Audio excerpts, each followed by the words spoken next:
Bonjour à toutes et à tous et bienvenue sur Vénus en exil. Si c'est la première fois que vous voyez une de mes vidéos, je suis Cilia Ayur, astrologue et cartomancienne.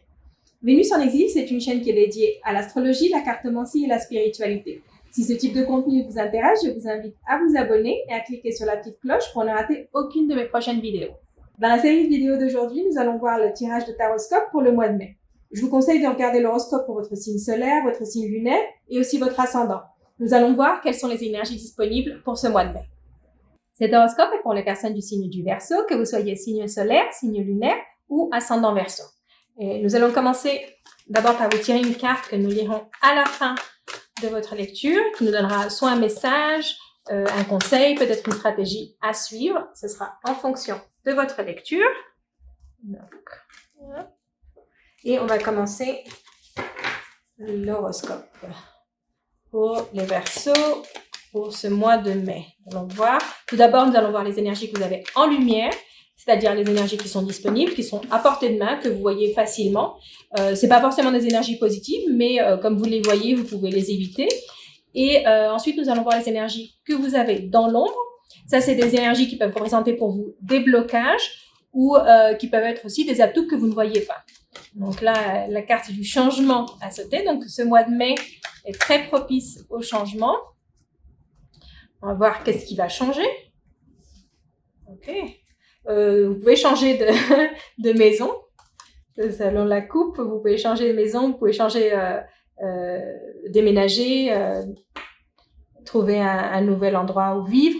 Et ça va dépendre de vous. Hein. Si vous voulez vraiment déménager, si votre plan c'est de déménager, commencez à chercher, commencez à regarder, parce que ça va pas se faire tout seul. C'est un peu ça ce qu'on avait dans la coupe. Ok. Donc, on va commencer avec ce que vous avez ici en lumière.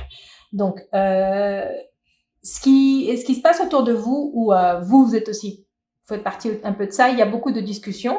C'est des discussions très enflammées, mais pas d'une manière négative. C'est des discussions plutôt passionnées, on va dire, où vous avez des choses à dire et on vous dit des choses.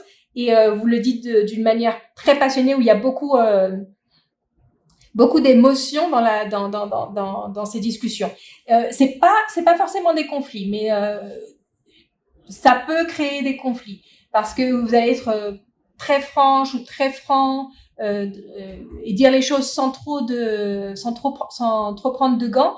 Donc ça peut être mal pris. Faites attention un petit peu à ce que vous dites ou plutôt le ton dans lequel vous dites. Mais bon, ces discussions vont vous apporter des choses bénéfiques. Vous allez pouvoir réussir, c'est peut-être une négociation ou une négociation un peu musclée et vous allez pouvoir avoir l'issue que vous voulez. Vous allez ici avec la carte de la réussite, c'est peut-être une négociation par rapport à dans votre travail ou par rapport à un projet où vous devez vraiment défendre ce que vous voulez et vous allez réussir à le faire.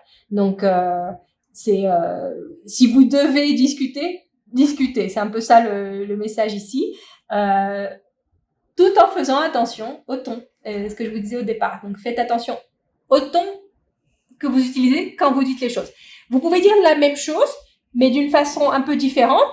Présenter un petit peu l'argument d'une manière différente, d'une manière plus positive, et vous allez voir, vous allez avoir beaucoup plus de résultats comme ça. Donc c'est un petit peu, c'est défendez vos idées, oui, c'est très important. Faites ce que vous voulez, défendez vos idées, ne cédez pas dans la négociation, mais essayez de le faire d'une manière peut-être plus en essayant de convaincre l'autre personne de manière peut-être plus subtile. Peut-être ça, un petit peu plus de subtilité dans votre argumentation. Mais ne changez pas vos idées, hein. Vos idées sont bonnes, vous devez défendre vos idées. Et c'est bien d'être passionné avec ça, mais essayez de trouver une manière de le faire peut-être un peu moins frontale. Mais ne perdez pas votre objectif, hein, ne perdez pas votre objectif. Donc ici, ce que vous avez dans l'ombre, on a pas mal de conflits, on a les ennemis et on a le changement. Donc je pense que ça confirme ce que je vois ici, c'est il y a pas mal de, il y a des discussions très fortes et c'est parce que vous n'êtes pas d'accord avec quelqu'un qui en plus n'est pas très franc dans sa manière de voir les choses. Il y a peut-être des coups bas ici qui vont être donnés. Vous les voyez pas forcément parce que vous pensez que l'autre personne est comme vous, directe et franche, et l'autre personne ne l'est pas. Il y a quelque chose que vous ne voyez pas. Ici, les cartes vous conseillent un changement de stratégie. Donc, si vous êtes en train de négocier quelque chose, si vous êtes en train de résoudre un problème, si vous avez un conflit, que ce soit au travail, que ce soit dans vos relations personnelles, l'autre personne avec qui vous êtes en conflit ne vous montre pas toutes ces cartes. Il y a quelque chose comme de caché, quelque chose qu'elle ne vous dit pas. Et c'est par rapport à ses intentions. Donc, l'autre personne a des intentions qui ne sont pas très claires. Et vous devez changer votre stratégie. Vous devez changer votre stratégie et essayer d'être plus... c'est pour voir ce que l'autre personne pense vraiment, ne vous affrontez pas l'autre personne. Essayez d'être peut-être plus diplomatique ou de trouver une manière un peu plus moins directe, une manière moins directe pour savoir vraiment ce que veut l'autre personne. Donc ici, si vous êtes dans une négociation, encore, ça peut être dans n'importe quelle situation, n'allez pas, ne foncez pas. Essayez d'être un peu plus stratégique et vous allez arriver plus par la séduction que par que par les coups. Si vous allez droit direct, si vous allez directement contre la personne, elle va pas vous dire tout, elle va pas tout vous dire. Donc essayez d'être plus subtil. On va continuer votre lecture avec le tarot de Nefertari et ici on va le voir juste avec la coupe pour voir si on a un message additionnel ou peut-être une précision ou autre chose.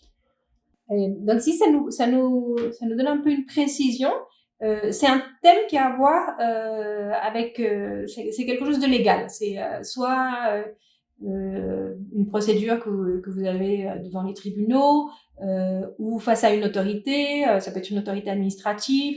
C'est quelque chose qui a à voir avec la loi, la légalité, peut-être une demande que vous avez faite auprès d'une autorité. Et ici, ça nous parle d'une issue favorable. Mais donc, comme ce qu'on a vu ici, l'issue favorable, elle va se donner si elle va arriver, l'issue favorable, si vous changez un peu votre stratégie, d'être moins à l'attaque et d'être un peu plus subtil dans votre demande. Mais l'issue, elle est favorable. Ici, ça nous confirme que vous allez avoir une issue favorable. Ça nous confirme ici la réussite. Mais c'est par rapport à quelque chose de légal. Peut-être un processus légal que vous avez en cours ou quelque chose peut-être d'administratif, quelque chose qui est par rapport à une administration, une autorité, peut-être une demande que vous avez faite et vous êtes là à essayer de négocier et vous commencez un peu à vous énerver dans la négociation. Essayez de garder votre calme et de trouver une manière plus diplomatique pour arriver à ce que vous voulez vraiment. Et on va terminer votre lecture avec le message du symbolon. Ici, la carte du symbolon nous parle de sacrifice. Elle nous parle de faire des sacrifices pour arriver à ce que vous voulez. Aussi, peut-être un peu sacrifier certains de vos principes.